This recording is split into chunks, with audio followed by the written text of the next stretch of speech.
मैं दिख रही हूँ सुबह की तरह, मैं विजिबल होनी चाहिए हूँ। बहुत लेट हो गया था कल सुबह, आज सुबह।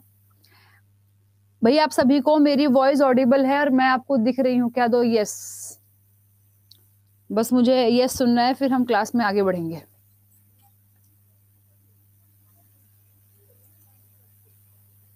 गुड आफ्टरनून उषा, रवि, शिखा, चिरंजीव,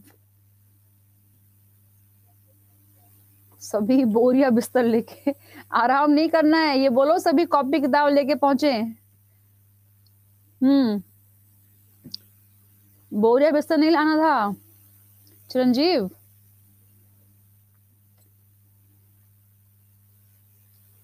उषा आपको नहीं दिख रहा है क्या? भाई दिख रहा है, नहीं दिख रहा है? मैं आपको ऑडिबल हूँ, विजिबल हूँ, यस और नो? उषा, चिरंजीव, शिखा, रजिया, आप मुझे बताइए मैं आपको दिख रही हूँ बेटा? क्योंकि कुछ को तो मैं नहीं दिख रही हूँ, कुछ को मैं दिख रही हूँ, ऐसे कैसे पॉसिबल है? चलो एक बार आप रिफ्रेश करिए उषा, आप एक बार रिफ्रेश करो, उसके बाद शायद आपको ऑडिबल हो जाएगा, विजिबल हो जाएगा। चलो बहुत सही, ठीक ठीक ठीक ठीक ठीक, बहुत सही। हाँ जी, तो बेटा फर्स्ट में हम जो पढ़ रहे थे वही टॉपिक था कि भाई पहले प्लान में ये सब कुछ हुआ होगा, ठीक है ना?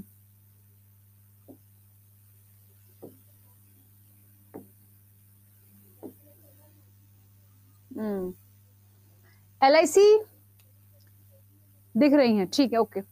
LIC का गठन कब हुआ? देखो LIC को कंफ्यूज मत होना, LIC इंडिया में 1 सितंबर 1956। देखा जाए तो ये सेकंड प्लान में पड़ता है ना? सेकंड प्लान में आ जाता है LIC, लाइफ इंश्योरेंस कॉर्पोरेशन, जीवन के साथ भी जीवन के बाद भी। तो जीवन के साथ जीवन के बाद। अच्छा अच्छा अच्छा, सरकारी स्कूल में, हाँ हाँ होता है, ऐसा भी होता है बेटा। लाइफ बहुत कुछ दिखाती है, अभी तो बहुत कुछ देखना बाकी है हम सबको। भाई LIC लाइफ इंश्योरेंस कॉर्पोरेशन की स्थापना 1 सितंबर 1956 में हुई है, ठीक है? इसका हेडक्वार्टर मुंबई में है। हालांकि ये सेकंड प्लान में पड़ेगा, क्योंकि जो डेट है उसको डेट देखो आप, ये सितंबर में है, 1 सितंबर में है, ठीक है बेटा? SBI state bank of India, ये ओपन हुआ है 1 जुलाई 1955 में, स्टेट बैंक ऑफ इंडिया, और इसका हेडक्वार्टर मुंबई में है। इसके प्रेजेंट में चेयरमैन है मिस्टर दिनेश कुमार खेरा, दिनेश कुमार खेरा। चलिए ओके जी, नेक्स्ट क्वेश्चन। अब है नेक्स्ट सेकंड प्लान पे आ जाओ। अब आप आ जाएंगे सेकंड प्लान पर। सेकंड प्लान का जो फर्स्ट पॉइंट है वो ये कि भाई ये प्लान आया कब? तो भाई सेकंड प्लान की टाइमिंग है बेटा 1956 से लेकर 1961 है ये, 1961। 1956 से लेकर 1961 ये सेकंड प्लान है, और इस प्लान के जो मॉडल बेस दिया है वो है पीसी महालनोबिस, मिस्टर प्रशांता चंद्र महालनोबिस।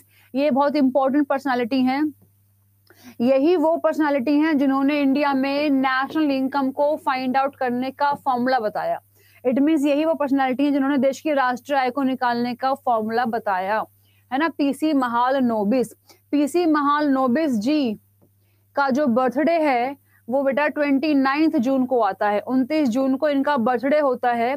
इस दिन हम देश में सेलिब्रेट करते हैं नेशनल स्टैटिस्टिक डे, राष्ट्रीय सांख्यिकी दिवस, राष्ट्रीय सांख्यिकी दिवस। इस दिन हम मनाते हैं देश में राष्ट्रीय सांख्यिकी दिवस 29 जून को। मिस्टर पीसी महालनोबिस का बर्थडे है 29 जून को, और इस दिन हम सेलिब्रेट करते हैं नेशनल स्टैटिस्टिक डे। ये वही पर्सनालिटी हैं जिन्होंने देश की राष्ट्रीय आय को निकालने का फॉर्मूला भी बताया, ठीक है, राष्ट्रीय आय को निकालने का फॉर्मूला भी बताया। तो इन्हीं के मॉडल पर बेस है हमारा सेकंड प्लान। सेकंड प्लान का मोटो है क्या? रैपिड इंडस्ट्रियलाइजेशन, जितना हो सकता है तीव्र औद्योगिकरण होना चाहिए। देश के अंदर एक बहुत बड़ी स्पीड से, बहुत ही फास्ट स्पीड से औद्योगिकरण को बढ़ावा दिया जाए। देश के अंदर हैवी इंडस्ट्रीज, बेटा देश के अंदर हैवी इंडस्ट्रीज, भारी उद्योगों की जो संख्या है उसको बढ़ाया जाना चाहिए।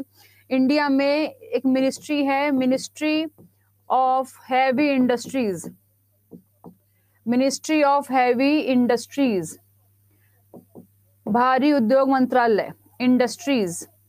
पहले इसका नाम होता था ministry of heavy industries and public enterprise, सरकारी उपक्रम, लेकिन अब वो यहाँ से हट गया है, वो चला गया मिनिस्ट्री ऑफ फाइनेंस में। अब ये मंत्रालय है देश का, मिनिस्ट्री ऑफ हैवी इंडस्ट्रीज। आप मुझे बता देना कि इसके मंत्री कौन है, इस मंत्रालय के मंत्री कौन है, इस मंत्रालय के मंत्री कौन होंगे, ठीक है।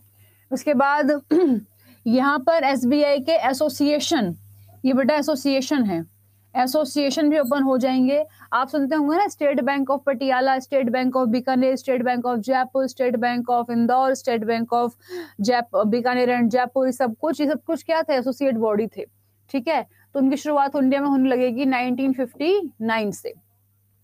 फिर इसी टाइम पर इंडिया में 1957 में बीएससी को रिकॉग्नाइज किया गया। बीएससी का मतलब क्या है? Bombay stock exchange. बीएससी का मतलब है बेटा बॉम्बे स्टॉक एक्सचेंज। मैं आपको बता दूं कि इंडिया में ये जो बॉम्बे स्टॉक एक्सचेंज है, ये इंडिया ही नहीं, ये बेटा एशिया का पहला स्टॉक एक्सचेंज है, एशियाज फर्स्ट स्टॉक एक्सचेंज, जो कि स्टैब्लिश हुआ कब?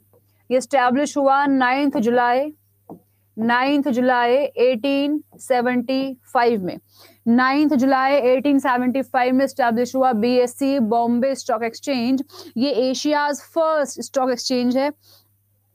अगर बात यहाँ पर हो जाएगी, आप बताइए कि बताओ कि भाई वर्ल्ड्स फर्स्ट, दुनिया का पहला स्टॉक एक्सचेंज, बेटा दुनिया का पहला स्टॉक एक्सचेंज, विश्व का पहला स्टॉक एक्सचेंज कौन सा होगा? तो वर्ल्ड्स फर्स्ट स्टॉक एक्सचेंज कौन सा है? That is stock exchange of Amsterdam, stock exchange of Amsterdam. Amsterdam Netherland में है, जो कि स्टैब्लिश हुआ 1602 में, जो कि स्टैब्लिश हुआ 1602 में, ठीक है। ये दुनिया का पहला, वर्ल्ड का फर्स्ट स्टॉक एक्सचेंज है, stock exchange of Amsterdam Netherland में 1602 में स्टैब्लिश। एशिया का पहला कौन सा है? Bombay stock exchange. अब क्योंकि ये एशिया का है तो ऑब्वियसली बात है इंडिया का भी फर्स्ट होगा। यही इंडिया का पहला स्टॉक एक्सचेंज है, जो कि स्टैब्लिश हुआ है 9 जुलाई 1875 में। वेरी गुड खुशबू, गुड मंजू सबरवाल। हाँ, तो इसी टाइम पर ही ओपन हुआ बेटा। स्टैब्लिश तो हुआ इस डेट में, लेकिन इसको जो मान्यता है, इसको जो मान्यता मिली, रिकॉग्नाइजेशन इसको मिला, वो कब मिला? 1957 में, ठीक है। इसी ड्यूरेशन के बीच में, इसी टाइम पीरियड के बीच में 1960 में बॉम्बे राज्य 2 भागों में बट गया।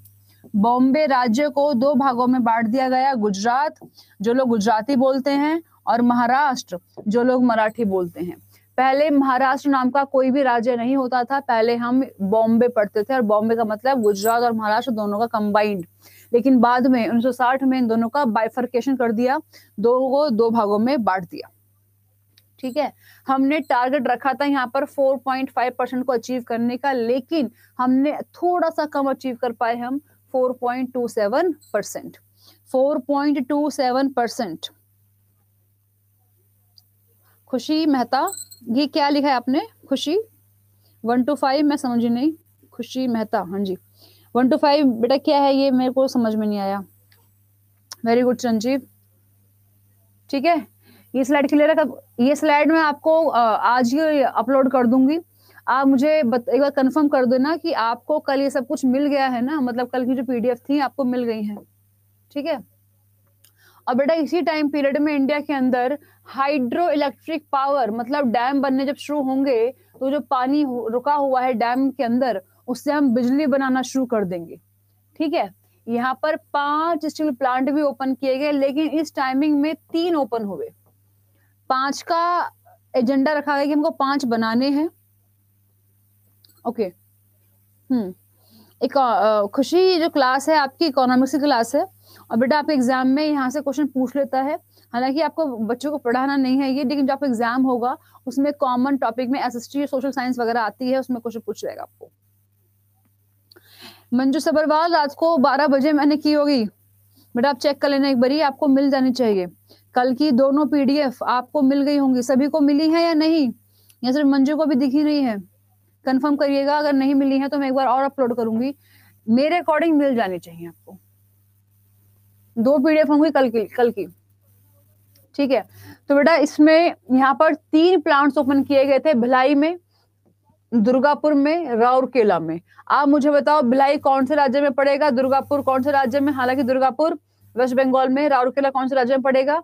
तो ये जो स्टील प्लांट ओपन हुए, ये जो इस्पात उद्योग ओपन हुए, ओके न्यू बैच लिया है आपने, दैट्स वाई, कोई नहीं, फिर आपको मिल जाएगा। तो बेटा ये जो 3 जगह ये ओपन हुए, जो भिलाई वाला है वो रूस की हेल्प से, जो दुर्गापुर वाला है वो यूनाइटेड किंगडम की हेल्प से, और जो राउरकेला वाला है वो वेस्ट जर्मनी की हेल्प से इंडिया में खोले गए, इंडिया में खोले गए। हाँ, कल की क्लास की पीडीएफ रजिया, साहिल, चिरंजीवी, आप कंटिन्यू हो 2 दिन से मेरे साथ, आप सभी को मिली हैं यस और नो? बेटा आप मुझे बता देना, ठीक है। इस टाइम पर हमने कोयला उत्पादन को बढ़ा दिया। अगर मैं आपसे पूछूं कि बेटा कोयला कितने प्रकार का होता है, तो आप क्या बोलोगे कि भाई कोयले के 4 प्रकार हैं। कोयले के 4 प्रकार हैं, कोयला 4 प्रकार का होता है। पहला है पीट, सबसे घटिया, सबसे वर्स्ट, सबसे गंदा क्वालिटी का कोयला अगर कोई है तो पीट है। इसमें नमी ज्यादा होती है, इसमें मॉइस्चर ज्यादा होता है, ये जलता कम है और धुआं ज्यादा फेंकता है, ठीक है। फिर एक होता है बेटा लिग्नाइट, एक होता है एंथ्रासाइट, एंथ्रासाइट कोयला, और एक होता है बिटुमिन्स, बिटुमिन्स। अगर कोई आपसे पूछे कि बताइए सबसे बेस्ट क्वालिटी का कोयला कौन सा है, सबसे अच्छी क्वालिटी का कोयला कौन सा है, तो आप क्या बोलोगे? एंथ्रासाइट। एंथ्रासाइट सबसे अच्छी क्वालिटी का कोयला है। इंपॉर्टेंट चीज ये है कि ये सिर्फ इंडिया में सिर्फ और सिर्फ जम्मू कश्मीर में पाया जाता है, हर जगह ये वाला कोयला मिलता नहीं है। इसमें धुआं कम है, इसमें स्मोक कम है, और ये जलता ज्यादा है, ये बर्न ज्यादा होता है, धुआं कम फेंकता है, और ये सबसे घटे क्वालिटी का कोयला है। इसमें धुआं ज्यादा निकलता है और ये जलता कम है। उसमें नमी ज्यादा है, इसमें नमी नहीं होती है, ठीक है। तो हमने कोयला पे ध्यान दिया। आप मुझे बताओ कि सबसे ज्यादा इंडिया में कोयला कौन से राज्य में पाया जाता है? हाँ जी, पीडीएफ क्लास अपलोड है, ठीक है, very good good good good good. हाँ जी, और आप मुझे बता देना कि बेटा एट प्रेजेंट इंडिया में कोयला मंत्री कौन है? कोल मिनिस्ट्री, कोयला मंत्री, कोयला एवं पेट्रोलियम मंत्री देश में किसके अंडर में आ रही है, ठीक है। और इस टाइम पर इंडिया में रेलवे लाइंस को हमने नॉर्थ ईस्ट में भी शुरुआत कर दी। जो देश का पूर्वोत्तर राज्य है, जिनको हम 7 सिस्टर्स बोलते हैं, वहां भी इसकी शुरुआत हो गई, धर्मेंद्र प्रधान नहीं है उषा, धर्मेंद्र प्रधान अब आपके एजुकेशन मिनिस्टर बन गए हैं, देश के शिक्षा मंत्री हैं धर्मेंद्र प्रधान। अब धर्मेंद्र प्रधान नहीं है भाई, धर्मेंद्र प्रधान नहीं है, अपडेट हो जाओ। इस टाइम पर और क्या हुआ, इस टाइम पर बेटा इंडिया में Tata institute of fundamental research की शुरुआत हुई। इंडिया में इसी टाइम पर एटॉमिक एनर्जी कमीशन, परमाणु ऊर्जा, आणविक ऊर्जा की शुरुआत हुई इंडिया में। ठीक है, 1957 में पहली बार इंडिया के अंदर जो लोग कहीं ना कहीं स्पेस या रिसर्च में काम करना चाहते थे लेकिन उनको इतनी अच्छी खासी नॉलेज नहीं थी, तो उनको फ्री में स्कॉलरशिप देकर पढ़ाने का काम किया गया यहाँ पर, और उनके लिए talent search and scholarship professor की शुरुआत की गई। और नए बच्चों को, जो बच्चे 12th के बाद कुछ आगे बढ़ना चाहते थे न्यूक्लियर पावर के अंदर, उनको स्कॉलरशिप दी गई ताकि वो भी आगे बढ़कर एक अच्छे साइंटिस्ट बन पाए। उनको फ्री में स्कॉलरशिप दी गई अपना टैलेंट रिसर्च करने के लिए, गवर्नमेंट ने ऐसा कुछ किया। ठीक है, इसका जो बजट था वो 48 बिलियन। बिलियन का मतलब क्या होता है बेटा, बिलियन का मतलब है 9 zeros। इट मीन्स क्या है कि आप 48 के बाद 9 0 लगा दो, आपको समझ में आ जाएगा कि इसका जो बजट था वो कितने का रहा होगा। ठीक है, इंपॉर्टेंट चीज ये है कि हमने यहाँ पर कहीं ना कहीं हमने यहाँ पर फॉरेन एक्सचेंज क्राइसिस, मतलब क्या है कि विदेशी मुद्रा के संकट का सामना करना पड़ा, क्योंकि इस टाइम पर हमारे पास विदेशी मुद्रा बहुत बड़ी क्वांटिटी में नहीं थी। ठीक है, और जनसंख्या तो नो डाउट बढ़ती ही जा रही थी इस टाइम पर भी।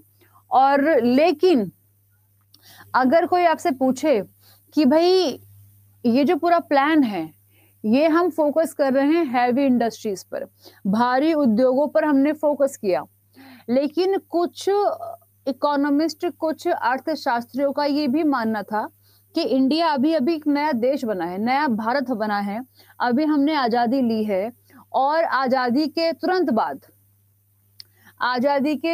बाद अगर देखा जाए, क्योंकि भाई हम बात कर रहे हैं 1956 से लेकर 61 की, अगर हम ये देखें कि इंडिया में ये 62 में जो वॉर हुई, इंडो चाइना वॉर हुई, तो बहुत अच्छे तो हालात नहीं रहे होंगे। कई अर्थशास्त्रियों का ये मानना था कि इतनी जल्दी बड़े बड़े उद्योगों को खोलने की कोई जरूरत नहीं है, पहले हमको अपने एग्रीकल्चर पे फोकस करना चाहिए था। अगर सारा पैसा हम बांध बनाने में, बड़ी बड़ी इंडस्ट्री को लगाने में लगा देंगे, तो जो देश का आम तबका है, जो खासकर एग्रीकल्चर में इंगेज है, इस पर तो कोई ध्यान भी नहीं देगा। और अभी हमारा देश नया आजाद हुआ है, इतने नए आजादी भरे देश को, जहाँ पे लड़ाई के भी संकट मंडरा रहे हैं, इतना पैसा अपने बिजनेस में लगाने की जरूरत नहीं है, इस पैसे को हमको अपने डिफेंस में लगाना चाहिए। अगर कोई आपसे पूछे कि सेकंड 5 ईयर प्लान का जो क्रिटिसिज्म है, जो तरीके से आलोचना है, वो किसने की है, तो आप क्या बोलेंगे? आलोचना बाय B.R. श्नॉय। ये इस टाइम के अर्थशास्त्री थे जिन्होंने इसकी आलोचना की और ये बोला कि इंडिया में अभी फिलहाल भारी उद्योगों पे इतना ध्यान देने की जरूरत नहीं थी जितना हमने पैसा इसमें लगा दिया, क्योंकि लड़ाई हमारे सर पे मंडरा रही है, होने वाली है, और गरीब लोगों को इंडस्ट्रीज में कुछ खास नॉलेज है नहीं, तो हमको उस पर ध्यान भी नहीं देंगे। ठीक है, तो बेटा ध्यान रखना कि दूसरी पंचवर्षीय योजना की जो आलोचना है, क्योंकि वो हैवी इंडस्ट्री पे डिपेंड है, किसने की? B.R. श्नॉय ने, B.R. श्नॉय। ठीक है, यहां तक क्लियर है सभी को? नेक्स्ट फिर आ जाएगा थर्ड प्लान। अगर कोई आपसे पूछे कि बताइए अभी तक का सबसे वर्स्ट, सबसे फेलियर, सबसे अनसक्सेसफुल, सबसे असफल प्लान कौन सा है, तो आप क्या बोलोगे? Third plan. एक तरीके से ये फेलियर प्लान है, एक तरीके से ये अनसक्सेसफुल है, एक तरीके से बेटा ये असफल प्लान है। इसमें हमको कोई भी सफलता देखने को नहीं मिली, क्योंकि ये एक ऐसा प्लान है जिसकी शुरुआत 1961 से लेकर 66 में हुई है। इस ड्यूरेशन के बीच में अगर देखा जाए, इंडिया में 2 लड़ाइयां लड़ी गई। 62 में इंडो चाइना वॉर हुआ, इंडिया और चाइना की लड़ाई हो गई। उसके बाद 65 में इंडो पाक वॉर हुआ, इंडिया और पाकिस्तान की लड़ाई हो गई, युद्ध हो गया। और इसी टाइम पर इंडिया में देश के अंदर सूखा पड़ गया, ड्रॉट आ गया, ठीक है, सूखा पड़ गया। तो ये 3 रीजन हैं जिनकी वजह से जो प्लान है वो प्रॉपरली चल नहीं पाए। एक तो भाई किसी भी देश में अगर कोई भी युद्ध होता है तो ये कहा जाता है कि वो देश लगभग 10 से 15 साल पीछे हो जाता है। अब जैसे कि हम ये देख रहे हैं कि रशिया और यूक्रेन में वॉर हुआ, तो यूक्रेन में वॉर में यूक्रेन का कितना नुकसान हुआ है, इवन रशिया का भी नुकसान हुआ होगा। तो कोई भी अगर वॉर होती है, कोई भी अगर युद्ध होता है आपस में दो देशों के बीच में, तो कहीं ना कहीं वो देश लगभग 10 से 15 साल पीछे चले जाते हैं। प्रॉब्लम ये है। अब बेटा इंडिया नया नया इंडिपेंडेंट हुआ है, हम नए नए आजाद हुए हैं, और हमने आजादी के तुरंत 5 से 7 साल के बाद ही या 10 साल के बाद ही हम क्या देख रहे हैं, चाइना वॉर, हम क्या देख रहे हैं, पाकिस्तान वॉर, हम क्या देख रहे हैं, देश में सूखा पड़ गया। ये वो हालात थे जब देश के अंदर खाने की भी कमी थी। ये वो हालात हैं जब देश के अंदर खाना खाने को भी प्रॉपर्ली नहीं था। इंडिया में 1966 में पहली बार अपनी करेंसी को हमने डिवैल्यू कर दिया। डिवैल्यूएशन ऑफ करेंसी मतलब क्या है बेटा, रुपए का अवमूल्यन हो गया। रुपए का अवमूल्यन मतलब क्या होता है कि देश की सरकार ने अपने ही रुपए की वैल्यू को डॉलर के मुकाबले कम कर दिया। अपनी ही करेंसी की वैल्यू को हम घटा देते हैं, अपनी ही करेंसी की वैल्यू को, इंटरनल वैल्यू को हम घटा देते हैं, इसीलिए इसको हम बोलते हैं डिवैल्यूएशन ऑफ करेंसी। रुपए का अवमूल्यन, रुपए का अवमूल्यन कहलाता है, जो कि 1966 में हुआ पहली बार तो कह नहीं। ध्यान रखिए बेटा, इंडिया में अभी तक 3 टाइम्स गवर्नमेंट ने अपनी करेंसी की वैल्यू को 3 बार कम किया है। 3 बार, एक 1948 में, एक 1966 में और एक 1991 में। डिवैल्यूएशन अभी तक 3 बार हो चुका है, डिवैल्यूएशन ऑफ करेंसी। देश की गवर्नमेंट जानबूझकर अपने रुपए की वैल्यू को कम कर देती है, इसे डिवैल्यूएशन कहते हैं।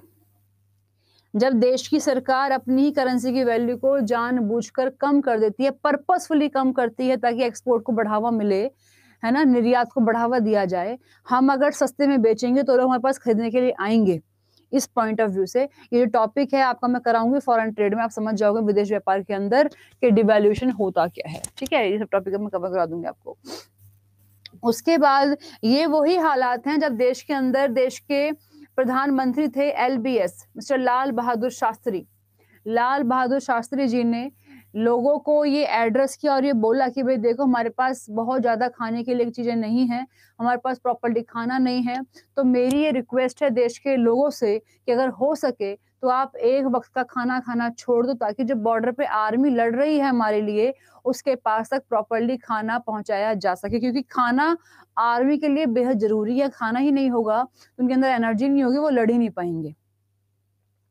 ठीक है चिरंजीव, इसके जो टॉपिक है बेटा डिवैल्यूएशन वाला टॉपिक थोड़ा बड़ा है, इसको मैं आपको अलग से बताऊंगी। ठीक है, थोड़ा सा इस टॉपिक को कंप्लीट करने के बाद मैं आपको टॉपिक कराऊंगी फॉरेन ट्रेड, उसमें अच्छे से एक्सप्लेन करूंगी आपको डिवैल्यूएशन क्या होता है। ठीक है, तो उस टाइम पर खाने के भी लाले थे। आप ये पढ़ना इंडिया इसमें कि जो अमेरिका से गेहूं हमने मंगाए थे, जो वीट अमेरिका से इंडिया में आए थे, अमेरिका कभी भी किसी का सगा नहीं हो सकता है। अमेरिका ने इतने घटिया क्वालिटी के गेहूं हमको भेजे। पहली बात, हमारे पास पैसा नहीं था कि हम गेहूं बाहर से मंगा लें। हमने IMF, इंटरनेशनल मॉनेटरी फंड में, हमने IMF में अपना सोना, अपना गोल्ड गिरवी रखा और वहां से पैसा उधार लिया, और उधार लेने के बाद हम गए अमेरिका के पास कि सर हमें गेहूं दे दीजिए। अमेरिका ने सबसे घटिया क्वालिटी का गेहूं, जो वहां के पिग्स, वहां के हॉर्स, वहां के डंकीज, गधे घोड़े खाते थे, वो टाइप के गेहूं इंडिया में भेजे, इंपोर्ट होकर इंडिया में आए। और जिस शिप में आए वो जो बोरे थे, उनमें बोरों में गेहूं कम थे और घास फूस ज्यादा थी। और वो जो घास थी वो बहुत ही घटिया क्वालिटी की घास थी, वो इंडिया में चारों तरफ फैल गई। इट मीन्स, और वो ऐसी घास थी अगर आप उसको टच कर दोगे, अगर आप उससे हो जाओगे तो आपको खुजली होनी शुरू हो जाएगी। इसीलिए उसको हम क्योंकि वो कांग्रेस के टाइम पर इंडिया में आई थी, हम उसको बोलते हैं कांग्रेस ग्रास, कि भाई ये कांग्रेस ग्रास है, कांग्रेस के टाइम पर आई हुई घास। जो कि अमेरिका से आई थी। गेहूं कम थे, उन बोरों में घास ज्यादा थी, और गेहूं भी सबसे घटिया क्वालिटी के गेहूं थे जो वहां के जानवर खाते थे, या जानवर भी शायद नहीं खाते होंगे। तो तमिलनाडु या आंध्र प्रदेश के कोई साउथ के सीएम थे, उन्होंने लिटरली रो रो के बोला है कि ऐसे गेहूं तो हमारे जानवर भी नहीं खाएंगे, अमेरिका में भी जानवर नहीं खाते होंगे, जैसे गेहूं उन्होंने इंसानों को खाने के लिए भेजा है। ठीक, तो बहुत ही घटिया क्वालिटी की हरकतें अमेरिका हमारे साथ कर चुका है ऑलरेडी। अमेरिका कभी किसी का सगा नहीं बन पाया, ठीक है, वो अपने मतलब से बात करता है सबसे। तो यहाँ पर ये फोकस किया गया भाई एग्रीकल्चर तो इम्पोर्टेंट है ही, इंडस्ट्रीज भी इम्पोर्टेंट है, लेकिन हमें नजर आया कि हमारी आर्मी भी वीक है, हमारा जो डिफेंस सिस्टम है ये भी वीक है, इसको स्ट्रॉन्ग करना पड़ेगा। जब हमने 2 लड़ाइयां लड़ी, हम देख रहे हैं लड़ाइयां, हमने ये देखा कि हमारी आर्मी के पास प्रॉपरली आर्टिलरी नहीं है, इन्फेंट्री आर्मी के पास चलने जो पैदल सेना है उसके पास प्रॉपरली हथियार नहीं है, ठीक है, तो इनको बड़ी इस चीज के लिए बड़ी प्रॉब्लम हो गई, तो इस पर फोकस किया जाए। ठीक है, यहाँ पे सूखा पड़ गया देश के अंदर, वॉर हो गए, 2 बार वॉर हो गए इंडिया में, ठीक है, चाइना में चाइना का वॉर हो गया, और इसी वजह से देश के अंदर बेटा महंगाई, इन्फ्लेशन बहुत ही बड़े लेवल का आ गया, बहुत ही बड़े लेवल की महंगाई आ गई। ठीक है, क्योंकि लड़ाई हुई तो वॉर भी हो गई।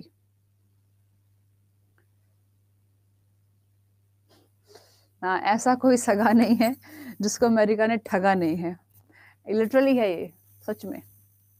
America, United state of America, इसमें 50 स्टेट हैं, 50 राज्य अमेरिका के, और जो 50वां राज्य है उसका नाम है अलास्का, जिसे उसने रशिया से खरीदा है, तो भाई एक टाइम वो था, एक दौर वो था जब हमारे पास खाना खाने को भी नहीं था, ठीक है, एक दौर था वो। एक दौर अब है कि अब हम खाना खाते ही नहीं हैं, अब हम डाइट पर हैं। पहले हम खाना ही खाते थे, पहले हम खाने पे ही डिपेंडेंट थे। कोई भी इंसान जो गरीब से गरीब होगा वो क्या बोलेगा, खाने के लिए कमा रहे हैं, 2 रोटी के लिए कमा रहे हैं, पेट भरने के लिए कमा रहे हैं। पहले बहुत ही बुरा हाल था, पहले खाना खाने को भी नहीं था। आपने वो मूवी देखी होगी मदर इंडिया, गेहूं चावल नहीं थे तो जो शकरकंदी नहीं होती है उसका आटा बना बना कर पीस पीस के उसको खाते थे, मदर इंडिया मूवी में दिखाया भी है।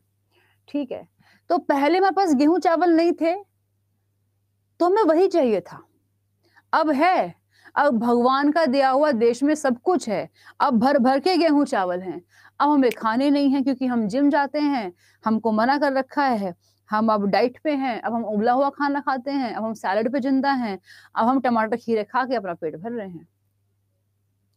समझ रहे हो मेरी बात? अब देश में कुछ कमी नहीं है खाने पीने की, भर भर के देश में सब कुछ है। चलो नेक्स्ट, इस टाइम पर और क्या हुआ बेटा, इस टाइम पर सीमेंट और फर्टिलाइजर। आप मुझे बताओ कि सीमेंट में ऐसा भी क्या डाला जाता है कि सीमेंट पानी में जाते ही, पानी में घुलते ही जम जाता है। हाँ, बर्बाद हो रहा है, इतना है चिरंजीव। बेटा सीमेंट में ऐसा क्या डालते हैं कि वो पानी में डलते ही तुरंत जम जाता है, ये बताना है। उस टाइम पर खाद और सीमेंट के भी खोले गए, इंडस्ट्रीज खोली गई। पंजाब में बहुत ज्यादा अच्छा एक चीज देखने को मिली कि यहाँ पे बहुत बड़े अमाउंट में गेहूं का प्रोडक्शन हुआ, क्योंकि इस टाइम पर लगभग 1966-67 में इंडिया के अंदर बेटा ग्रीन रिवॉल्यूशन, हरित क्रांति की शुरुआत हो गई थी। इस टाइम पर इंडिया में ग्रीन रिवॉल्यूशन, हरित क्रांति की शुरुआत हो गई थी। किसको हम बोलते हैं फादर ऑफ ग्रीन रिवॉल्यूशन? तो कौन होंगे? Mister M S. Swaminathan, mister M Swaminathan, M Swaminathan father of green revolution, M Swaminathan father of green revolution. और अगर पूछे आपसे बताओ वर्ल्ड लेवल पे किसको बोलते हैं फादर ऑफ ग्रीन रिवॉल्यूशन, तो आपका आंसर क्या आ जाएगा? Mister Norman Borlaug. Norman Borlaug बेटा हम बोलते हैं फादर ऑफ ग्रीन रिवॉल्यूशन को, रिवॉल्यूशन के लिए। और इंडिया के लेवल पे हम बोलते हैं मिस्टर एम.एस. स्वामीनाथन को। हरित क्रांति की शुरुआत हुई, हरित क्रांति, ठीक। इसी टाइम पर, यही वो टाइम है जब पहली बार देश के अंदर पंचायती इलेक्शन सिस्टम की शुरुआत हुई। पंचायती सिस्टम लागू हुआ यहाँ पर प्रॉपरली इंडिया में। और पहली बार ऐसा हुआ कि हमने IMF से उधार लिया लोन, और पहली बार गवर्नमेंट ने मतलब 48 के बाद गवर्नमेंट ने 66 में देश के अंदर क्या किया, रुपए की वैल्यू को कम कर दिया। और कब कब हुआ है अभी तक ये, 1949 में, 48-49 में जो ईयर था वो, 1948-49 में हुआ, 1966 में हुआ और 1991 में। तीन बार। इवन 1991 में तो एक साल में 2 बार हो गया था, 1 जुलाई को और 3 जुलाई को। इतना डिटेल में क्वेश्चन पूछेगा नहीं, लेकिन इतना डिटेल में क्वेश्चन पूछता नहीं कौन सी डेट को हुआ, कैसे हुआ, इतना डिटेल में यहाँ से नहीं जाएगा क्वेश्चन। ठीक, नेक्स्ट। और क्या हुआ इस टाइम पर बेटा, इस टाइम पर यहाँ जगह जगह राज्यों में स्टेट इलेक्ट्रिसिटी बोर्ड बनाए गए, स्कूल खोले गए, सेकेंडरी एजुकेशन स्कूल खोले गए, ट्रांसपोर्ट की सुविधा दी गई। टारगेट कितना था जीडीपी का, टारगेट था जीडीपी का कितना, 5.6%, लेकिन अचीव कितना हुआ कुल, 2.4%, आधे से भी आधा। इट मीन्स आधे इन द सेंस कि आधा, है ना, ऐसा बोल सकते हैं, आधे से भी कम ऐसा बोल सकते हैं। तो जो हमने टारगेट किया था उससे बहुत कम हमने अचीव किया, ड्यू टू इंडो पाक वॉर, इंडो चाइना वॉर, देश में सूखा पड़ गया, डिस्टर्बेंस हो गई। ठीक है, और ये जो मॉडल था कि भाई थर्ड में हमने क्या क्या करना है, किसने दिया था, ये मॉडल था बेटा सुखमय चक्रवर्ती का मॉडल। ये मॉडल था सुखमय चक्रवर्ती का मॉडल। ठीक है, सुखमय चक्रवर्ती। अब क्योंकि इतनी डिस्टर्बेंस हुई है, आपको बताया है मैंने कि भाई 1951 से लेकर 56 में प्लान बना देश का फर्स्ट प्लान, सेकंड प्लान आया 1956 से लेकर 61 में, देश का थर्ड प्लान 1961 से लेकर 66 में। अभी जो प्लान है बेटा इतना डिस्टर्ब हो गया ड्यू टू इंडो पाक वॉर, इंडो चाइना वॉर वगैरह वगैरह, कि यहाँ पे 3 साल का गैप आ गया और प्लान नहीं बन पाया। फिर जो फोर्थ प्लान होगा उसकी टाइमिंग होगी 1969 से लेकर 1974, और इसी को हम बोलते हैं, this is called plan holiday. इसी को हम बोल देते हैं प्लान हॉलिडे। ठीक है, 3 साल का गैप आ गया, प्लान बन नहीं पाए। जब प्लान ही नहीं बन पाए तो यहाँ पर गैप आ जाएगा, प्लान बन नहीं पाएंगे, क्योंकि तीसरा प्लान बहुत ही गंदा प्लान साबित हुआ। ठीक है खुशबू, चलो जी, वेरी गुड। तो बेटा फोर्थ प्लान की टाइमिंग क्या है, 69 से लेकर 1974। ठीक, फोर्थ प्लान। अब ये जो प्लान था ये गाडगिल मॉडल पर बेस्ड है, based on Gadgil formula, Gadgil model पर बेस्ड है, DR गाडगिल। ठीक है, इन्होंने क्या बोला कि भाई ग्रोथ हो कैसी, स्टेबल, मतलब ऐसा नहीं कि 2 दिन के लिए खुश हैं, नहीं, प्रॉपरली खुश होने चाहिए। मतलब क्या है कि स्टेबल ग्रोथ हो, मतलब विकास हो तो सतत हो, मतलब जो लंबे टाइम तक चले, और हमें प्रोग्रेस आगे करनी है। इस टाइम पर देश की प्रधानमंत्री रही होंगी Mrs Gandhi, Mrs Indira Gandhi, no doubt Indira Gandhi. तो इस टाइम पर इमरजेंसी भी लगेंगी, है ना, आसपास। और इस टाइम पर बेटा पहली बार ऐसा हुआ कि सरकारी बैंकों को बनाया गया।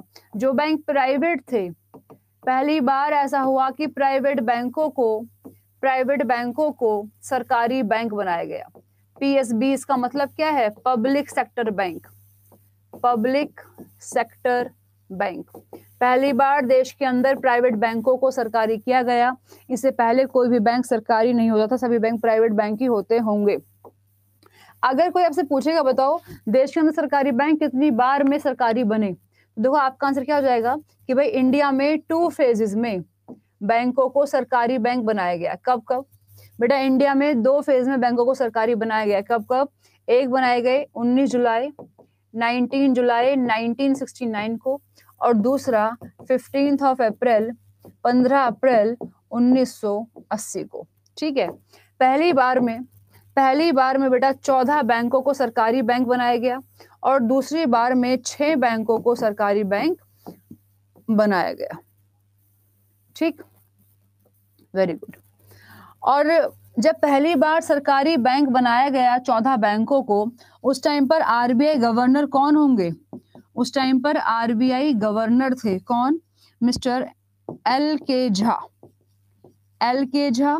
RBI के 8वें गवर्नर थे, और जब बैंकों को दूसरी बार में बनाया गया उस टाइम पे गवर्नर कौन रहे होंगे? Mister I G. Patel. Mister I G. Patel ये आरबीआई के 14वें governor, 14th governor of RBI, 14th governor of RBI. Very good Khushboo, Manju, Pinky. Anupam sir ये पढ़ाए थे पर उतना समझ में नहीं है। अच्छा कोई नहीं, इट्स ओके। आपने तो बोला आपका टॉपिक हुआ नहीं है ये वाला भाई।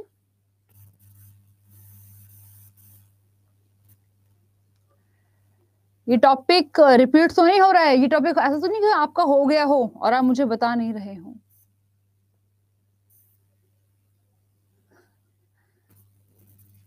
चलो अब आधा तो हो ही गया है, अब क्या छोड़ेंगे इस टॉपिक को, है ना? नहीं हुआ रजिया? चलो जी नेक्स्ट बेटा। और क्या हुआ इस टाइम पर? इस टाइम पर जो ये ग्रीन रिवॉल्यूशन था ना, इसका एक एडवांस में भी वर्जन आ गया, थोड़ा एडवांस में और एडवांस में आ गया। इस टाइम पर एक नया देश वर्ल्ड के मैप पर आ गया, बांग्लादेश। 1971 में जब वॉर हुई, जब आर्मी थे कौन? Mister Manekshaw. First bank ये था बैंक ऑफ हिंदुस्तान। हाँ Khushboo very good. Bank of Hindustan देश का पहला बैंक है बेटा, बैंक ऑफ हिंदुस्तान ये देश का पहला बैंक था। स्टैब्लिश हुआ था 1770 में बाय अलेक्जेंडर एंड कंपनी के द्वारा। कहां पर? कलकत्ता। उस टाइम पर Calcutta, not Kolkata. Bank of Hindustan देश का पहला बैंक। अच्छा मंजू भी क्लास फर्स्ट है, सो वेलकम मंजू। मेरी क्लास थर्ड है, आज थर्ड है, ठीक है। थोड़ा बहुत ही आगे पीछे है, ज्यादा आगे पीछे नहीं है। और क्या हुआ बेटा? इस टाइम पर पहली बार बफर स्टॉक की शुरुआत हुई। बफर स्टॉक का मतलब क्या होता है कि अगर आपने बहुत सारे गेहूं चावल उगा लिए हैं और आप उसको फ्यूचर में ऐसा लगता है कि भाई कोई दिक्कत हो सकती है, ठीक है, तो फ्यूचर के लिए आप अपने पास एक स्टॉक रख लेते हो ताकि वो आपको बाद में काम आ जाएगा। तो जो आपने स्टॉक रखा है गेहूं चावल फिर किसी भी चीज का, उसी को हम बोल रहे हैं क्या? उसी को हम बोल रहे हैं बफर स्टॉक। तो सबसे उस टाइम पर पहली बार इंडिया में बफर स्टॉक बनाया गया। इसके अंदर हमने 5 मिलियन टन गेहूं चावल को रखा, खाने को रखा, ठीक है। तो सूखे के टाइम पे जब देश में सूखा पड़ा था, उस टाइम पर जो एरिया बेकार हो गया था, भाई जमीन नहीं है अच्छे से, मिट्टी उखड़ उखड़ के निकल रही है क्योंकि सूखे की मार पड़ी है, तो उस चीज की रिकवरी के लिए हमने एक कार्यक्रम बनाया, एक योजना बनाई, जिसका नाम दिया गया सूखा प्रवण क्षेत्र कार्यक्रम, मतलब DPAP, drought prone area programme. कैसे हम अपने सूखे ग्रस्त एरिया को अच्छा कर सकते हैं, उसको फिर से बचा सकते हैं, मिट्टी को अच्छा कर सकते हैं। रश्मि राठी क्लास आपकी 3 o'clock 3 बजे तक चलेगी, जल्दी छोड़ देंगे बेटा। लक्ष्य क्या था? 5.6% का, अचीव कितना हुआ? 3.3। लक्ष्य था 5.6% का, अचीव हुआ 3.3। Very good. हाँ भावना, होगा, पक्का होगा।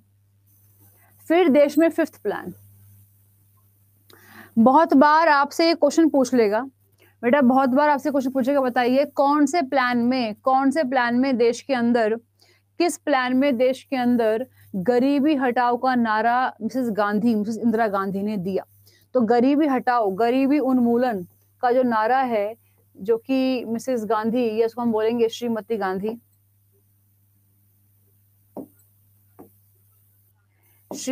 गांधी जी ने दिया, तो वो प्लान होगा बेटा 5वीं पंचवर्षीय योजना में गरीब हटाओ का नारा आ गया, ठीक है। कई बार क्वेश्चन ऐसा हो जाते हैं रिपोर्ट। इस टाइम पर ये फोकस किया गया, स्ट्रेस है ये कि भाई देश में रोजगार होना चाहिए, गरीबी को दूर करना चाहिए और सभी के लिए न्याय बराबर होने चाहिए, क्योंकि 71 में हमने वॉर देखी थी बांग्लादेश के टाइम पर। हमें अपने डिफेंस को भी स्ट्रॉन्ग करना है इस टाइम पर। अब दिक्कत यह है कि बेटा ये जो प्लान है ये सिर्फ 4 साल ही चल पाया, इस प्लान ने अपने पूरे 5 साल नहीं किए। जो 5वां प्लान है 5 साल पूरे नहीं कर पाया। ध्यान रखना, 5वां प्लान 5 साल पूरे नहीं कर पाएगा। 5वां प्लान 5 साल पूरे नहीं कर पाएगा, ये 4 साल में कंप्लीट खत्म हो जाएगा। क्योंकि ये जो 1974 से 78 का टाइमिंग था, इसी बीच में बेटा गवर्नमेंट चेंज हो गई। इसी बीच में गवर्नमेंट चेंज हो गई। जब गवर्नमेंट चेंज हो गई, नई गवर्नमेंट आ जाएगी जनता पार्टी के अंदर, अंडर मोरारजी देसाई। अंडर मोरारजी देसाई एक नई गवर्नमेंट आ गई। 78 में गवर्नमेंट चेंज हो गई, कांग्रेस चली गई, नई गवर्नमेंट आई जनता पार्टी के अंदर, मिस्टर मोरारजी देसाई।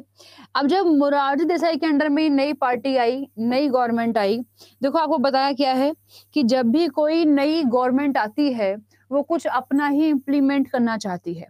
अब ये पता कैसे चलेगा कि गवर्नमेंट चेंज हो गई है? भाई गवर्नमेंट कुछ तो नया करेगी। अब जैसे कि मिस्टर मोदी आए, उन्होंने क्या बोला कि प्लानिंग कमीशन खत्म, कोई प्लानिंग नहीं है, सिर्फ और सिर्फ नीति आयोग चलेगा। तो वैसे ही बेटा जब नई गवर्नमेंट आई, उन्होंने क्या बोला कि भाई प्लानिंग कमीशन खत्म, कोई प्लान नहीं है, इसकी जगह पर हम लेकर आएंगे रोलिंग प्लान। इसकी जगह पर इन्होंने लॉन्च कर दिया रोलिंग प्लान को, इन हिंदी अनवरत योजना। अनवरत योजना। इन्होंने क्या बोला कि अब से कोई भी प्लानिंग कमीशन नाम की चीज नहीं होगा, इसकी जगह पर हम क्या लेकर आ जाएंगे? Rolling plan. अनवरत योजना मतलब क्या है कि बेशक जो प्लान है वो 5 साल के लिए होंगे, लेकिन हम 5 साल में नहीं, हम इसको ईयर टू ईयर, 1 बाय 1, एक साल का प्लान लेके चलेंगे। जैसे कि नीति आयोग का प्लान है ना, वैसे ही प्लान लेके चलेंगे 1 साल का। तो ये रोलिंग प्लान होगा। हम प्लानिंग कमीशन को मानेंगे ही नहीं, ये बोला गया उस टाइम पर। ठीक, और क्या हुआ बेटा, इस टाइम पर इलेक्ट्रिसिटी सप्लाई एक्ट में कुछ अमेंडमेंट किए गए। ठीक है, और गवर्नमेंट ने पावर जनरेशन और ट्रांसमिशन पे थोड़ा फोकस किया, ये सब कुछ हुआ। इसमें जो भी आपको लगता है ऐड करने का, आप इसमें ऐड कर सकते हैं कि जैसे कि देश में इमरजेंसी लगी, बट जो इमरजेंसी है वो पॉलिटिकल सिस्टम आ जाएगा, वो इकोनॉमी का तो पार्ट ही नहीं होता। ठीक है, ठीक है जी, चलो नेक्स्ट। इसके अंदर पहली बार national highway authority of India, बेटा national highway authority of India की शुरुआत की गई। ठीक, इसमें हमने फोकस किया घूमने फिरने मतलब टूरिज्म पर, पर्यटन पर, कि भाई हमारा इतना सुंदर देश है, लोग बाहर से आएंगे, देश को घूमेंगे, देश को जानेंगे। जो लोग हमको कहते हैं कि इंडिया तो सब पैरों का देश, इंडिया तो सांपों का देश है, उनको कुछ नया देखने को मिलेगा। तो सब कुछ ऐसा सा होना चाहिए, टूरिज्म पे फोकस करना चाहिए। ठीक है, और हाँ एक बात और इम्पोर्टेंट है कि बेटा 1960s में ही, जो आप ये पढ़ रहे हो यहाँ पर, 1960s में ही देश के अंदर एमएसपी, मिनिमम सपोर्ट प्राइस, न्यूनतम समर्थन मूल्य, मिनिमम सपोर्ट प्राइस, न्यूनतम समर्थन मूल्य की शुरुआत हो गई। ये मोस्ट इंपॉर्टेंट पॉइंट है। अभी जो कृषि बिल पे बवाल मचा था, ये उसी का पॉइंट है। ठीक, और क्या हुआ इस टाइम पर? इस टाइम पर 20 इंपॉर्टेंट पॉइंट से फोकस किया गया कि हमें देश को आगे कैसे बढ़ाना है, हम आगे चलकर देश में क्या कुछ करना चाहते हैं, इस पे फोकस किया गया। ठीक है, इस प्लान के अंदर इंडिया में एमएनपी, मिनिमम नीड प्रोग्राम, कम से कम लोगों को क्या तो चाहिए, रोटी कपड़ा मकान चाहिए। तो उनके पास खाना खाने को नहीं है तो उनको खाना कैसे मुहैया कराया जाएगा, इस पे बात की गई यहाँ पर। और ये बोला गया कि भाई हमें कैसे भी करके लोगों की बेसिक नीड फुलफिल करनी है, और लोगों का लिविंग ऑफ स्टैंडर्ड, जो लोगों का रहन सहन है, उसको थोड़ा सा इम्प्रूव करना है। ठीक है, उसको थोड़ा सा इम्प्रूव करना है। क्या है ये मंजू? सीमेंट मीन्स, सीमेंट का क्या टॉपिक है? अच्छा, मैंने आपसे क्वेश्चन पूछा था कि भाई सीमेंट में हम ऐसा क्या मिलाते हैं बेटा जो पानी में डलकर जम जाता है? क्वेश्चन यही पूछ रहे हो मंजू? तो बेटा सीमेंट में हम क्या मिलाते हैं जो पानी में डलते जम जाता है? उसमें लिखा, उसमें क्या होता है? उसमें होता है जिप्सम। जिप्सम, जिप्सम की वजह से सीमेंट पानी में डलते ही जम जाता है, ठीक है, उसमें शामिल है, मिला हुआ है जिप्सम। जिप्सम की वजह से ही पानी में डलते ही सीमेंट जम जाता है, ठीक। फिर जो लॉन्च है, लॉन्च कब हुआ था? डीपी धर, ये इसको लॉन्च उसने किया था, इसका जो मॉडल है उसने दिया, बट इसका मॉडल दिया है डीपी धर ने। टारगेट है 4.4%, अचीव हमने ज्यादा कर दिया 4.8%। ये डीपी धर मॉडल है, डीपी धर मॉडल, डीपी ढेर नहीं है, डीपी धर, डीपी धर मॉडल, ठीक है। अच्छा यही था आपका क्वेश्चन, देखा मैं समझ गई थी, बिना आपके क्वेश्चन पूछे भी मैं समझ गई थी कि आप क्या पूछना चाह रही होंगी, दूरदृष्टि। चलो ओके ओके, नेक्स्ट क्वेश्चन। अब देखो रोलिंग प्लान, गवर्नमेंट, मैंने आपको बताया कि गवर्नमेंट चेंज हो गई थी बेटा। जब गवर्नमेंट चेंज हो गई, गवर्नमेंट चेंज हुई 1978 में, और यहाँ पर आ गई जनता पार्टी अंडर मोरारजी देसाई, जनता पार्टी आ गई अंडर मोरारजी देसाई। जब भी कोई नई गवर्नमेंट आती है वो क्या सोच के आएगी कि भाई हम भी इंडिया में पूरे 5 साल तक रूल करेंगे, है ना, वो भी ये सोचेगी ना कि हम भी इंडिया में पूरे 5 साल तक रूल करेंगे। अब उसको क्या पता था कि वो 2 साल में निकल लेगी? अब ये जो जब नई गवर्नमेंट आई अंडर मिस्टर मोरारजी देसाई, मोरारजी देसाई, जब ये नई गवर्नमेंट आई, ये गवर्नमेंट अपना काम सिर्फ 2 साल ही कर पाई, मतलब 1978 से लेकर 1980 तक ये गवर्नमेंट काम कर पाई। और बेटा फिर से अगेन वापस 1980 में अगेन फिर से कांग्रेस आ गई, और कांग्रेस ने प्लान बनाया 85 तक। कौन सा प्लान? 6th प्लान, ठीक। हाँ जी, वेरी गुड खुशबू।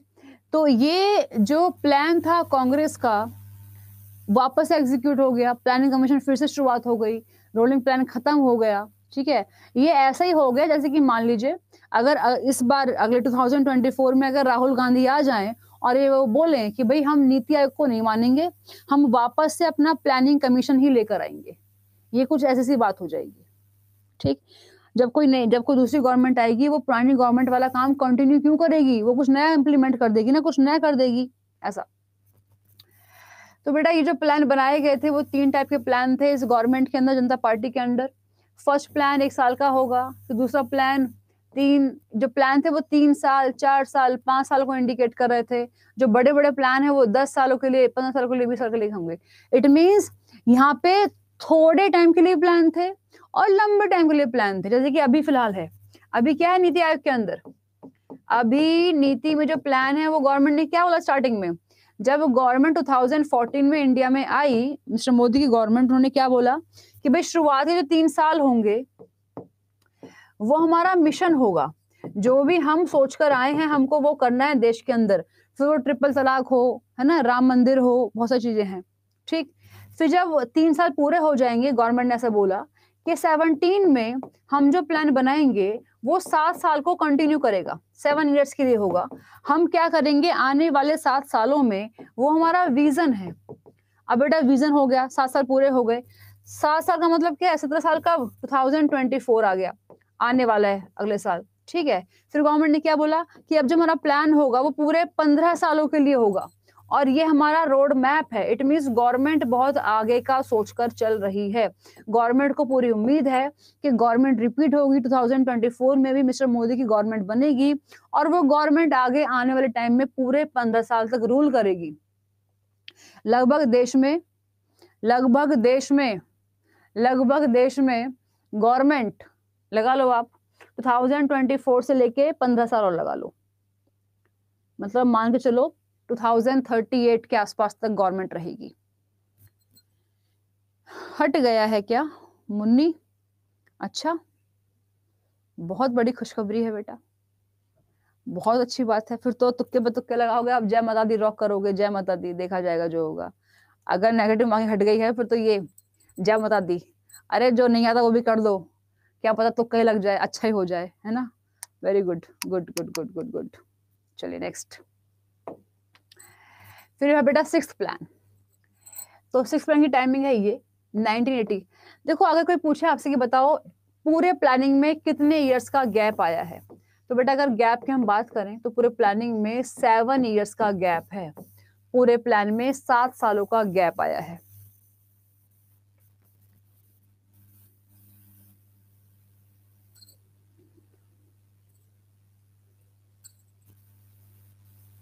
क्या लॉन्ग, क्लास लॉन्ग है या क्या लॉन्ग है? अच्छा, ये आप इसकी बात कर रहे हो, मुझे लगा क्लास की टाइमिंग ज्यादा लंबी हो गई है। कर रहे हैं वाइंड अप।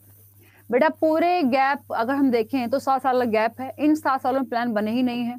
स्टार्टिंग में जो 3 इयर्स का गैप है वो आपने देखा अभी 1966 से लेकर 69 में है। फिर नेक्स्ट जो गैप हुआ वो 2 इयर्स का हुआ। अभी आपने देखा गवर्नमेंट चेंज हो गई तो 1978 से लेकर 80 में प्लानिंग कमीशन ने जो प्लान बनाया वो चले नहीं, ठीक है, रूलिंग प्लान आ गया इसके प्लेस पर। फिर अगेन आप पढ़ोगे दूसरा गैप फिर से आ जाएगा। जो गैप आएगा वो 1990 से लेकर 1991 का आ जाएगा। यहाँ पे गवर्नमेंट, यहाँ पे काम नहीं हुआ, तो कुल मिलाकर पूरे प्लान में 7 साल का गैप आता है। 7 इयर्स का अंतराल है, यहाँ पे प्लान बनेंगे नहीं, ठीक है। यहाँ पे अभी आपको बताया प्लान हॉलिडे हो गया, इंडो पाक वॉर, इंडो चाइना वॉर, सूखा पड़ गया देश के अंदर, है ना, ये सब कुछ।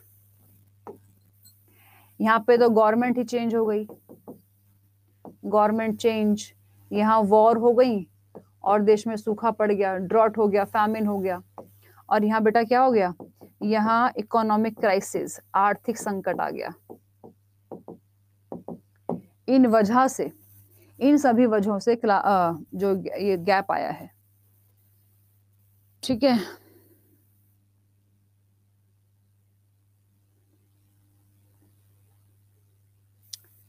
ओके, चलो फिर क्या हुआ भाई, फिर ये हुआ बेटा कि टारगेट हमने रखा 5.2%, हमने अचीव किया ज्यादा 5.7%, ठीक है। हमने यहाँ पर बोला कि भाई शुरुआत हम कर रहे हैं उदारीकरण की, यहाँ पर इकोनॉमिक लिबरलाइजेशन की शुरुआत हो गई, ठीक। यहाँ पर इकोनॉमिक लिबरलाइजेशन मतलब क्या है कि गवर्नमेंट ने थोड़ी सी छूट दे दी कि अब आपको हर काम को करने के लिए लाइसेंस नहीं चाहिएगा, अब आपको हर काम को करने के लिए परमिट नहीं लेना पड़ेगा। इट मीन्स अब आप खुद से भी कोई भी काम कर सकते हो, बहुत ज्यादा आपके ऊपर हम नजरें गाड़ के नहीं बैठेंगे। पहले क्या होता था कि पहले गवर्नमेंट अपने हाथों में ही सारे सेक्टर्स को, सारी कंपनियों को रखती थी। अब बेटा गवर्नमेंट के लिए पॉसिबल तो है नहीं कि गवर्नमेंट सभी को गवर्नमेंट जॉब दे पाएगी, तो जिनको गवर्नमेंट जॉब नहीं मिल रही है, अगर वो कोई काम करना चाहते हैं तो उनको प्राइवेट में काम ही नहीं है, क्योंकि प्राइवेट सेक्टर कुछ था ही नहीं, सब कुछ गवर्नमेंट के हाथों में था, ठीक है। Manju Sabbarwal, oh thank you Manju. अच्छा, me too also, okay. Pinki को तो डाउट हो गया है कि न्यूज सही है क्या। अरे भैया सही है, नहीं होगी तो एक बार चेक कर लेना जाके। चलो ओके, तो इसे हम कहेंगे बेटा, इसको हम बोलेंगे कि ये नेहरूवादी जो युग था उसका एंड हो गया। नेहरूवियन सोच, जो नेहरूवादी समाजवादी, जो नेहरू समाजवादी एक युग था, एक एरा था, उसका अंत हो गया, ये हम कह सकते हैं इस टाइम पर, ठीक। और क्या हुआ, और बेटा इस टाइम पर नबार्ड एस्टैब्लिश हुआ। नबार्ड का मतलब है national bank for agriculture and rural development. NABARD जो एग्रीकल्चर और गांव के लेवल, इको इजी होता है, इको इजी होता है, हाँ इको इजी होता है, हाँ इजी है, इको बहुत इजी। अरे इको में कुछ भी नहीं है बेटा, इको मतलब हलवा है, इको हलवा है। इसको थोड़ा सा आपको प्रैक्टिकल होकर सोचना पड़ेगा, इससे अच्छा कोई सब्जेक्ट ही नहीं है। ये वही है जो आप खुद में, जो आप डेली लाइफ में करते हो ना, अपने सैलरी आ गई, उसको हमें कहाँ-कहाँ लगाना है, शॉपिंग करके आ गए, कहाँ-कहाँ खर्च हुआ है, महँगाई है या नहीं है। जो हम डेली लाइफ में करते हैं वही इकोनॉमिक्स है, कुछ में नया नहीं है।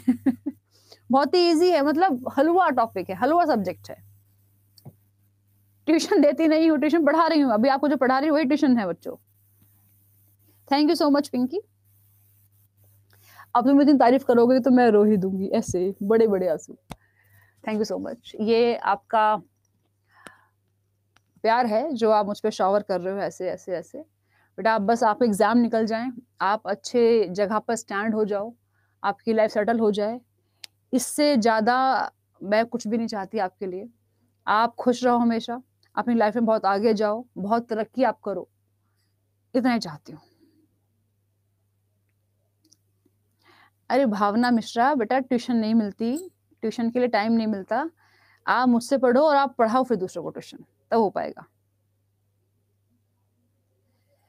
इस लेवल पे आसान है अनवर, पे क्या ही कहना। हाँ, जब आप ग्राफ बनाओगे ना, जब आप मैल्थस थ्योरी पढ़ोगे, जब आप फिलिप कर्व पढ़ोगे, जब आप हिल्टन फ्राइडमैन पढ़ोगे, तो आपको थोड़ा-सा इकोनॉमी टफ भी लगेगा। है ना? वो एग्ज़ाम की बात होती है। आपके लेवल पर तो बहुत ईज़ी है ये। ठीक है बेटा? तो नाबार्ड की शुरुआत हुई। देखो आज की क्लास हम यहीं पे कर रहे हैं, वाइंड अप खत्म कर रहे हैं।